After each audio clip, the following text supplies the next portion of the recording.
যাত্রী কল্যাণ সমিতির দাবি 20 বছরের রেকর্ড ভেঙেছে এবার নৌরাজ্যে। অন্যদিকে পরিবহন মন্ত্রীর দাবি নির্ধারিত ভাড়ার চেয়ে 20-30 টাকা কম নেওয়া হচ্ছে। এখানে দুইটি পক্ষ আসলে দুইটি প্রতিষ্ঠান বলা যায়, এবং দুটা ভিন্ন মতামত তুলে ধরছেন। একদিকে যাত্রী কল্যাণ সমিতি বলছেন যে এবার ঈদে 20 বছরের রেকর্ড ভেঙেছে এবং দ্বিগুণ আম, ভাড়া নেওয়া হচ্ছে যাত্রীদের কাছ থেকে। অন্যদিকে শেখ রুবুল আলম সড়ক পরিবহন মন্ত্রী, তিনি বলেছেন যে সবাই নির্ধারিত ভাড়া নিচ্ছে, বরং দু একটি পরিবহন নির্ধারিত ভাড়ার চেয়েও 20 থেকে 30 টাকা কম নিচ্ছে, যা যাত্রীদের জন্য স্বস্তিদায়ক।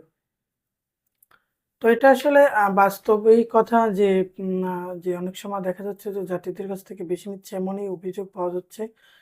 আহ, তো প্রিয় দর্শক, আপনার মতামতকে এখানে লিখতে পারেন, এবং আদৌ কি যাত্রীদের কাছ থেকে বেশি ভাড়া নিচ্ছে কিনা এবার, বা 20 বছরের রেকর্ড ভাঙলো কিনা, এটা আপনারা এখানে কমেন্টে লিখে জানাতে পারেন, মতামত দিতে পারেন।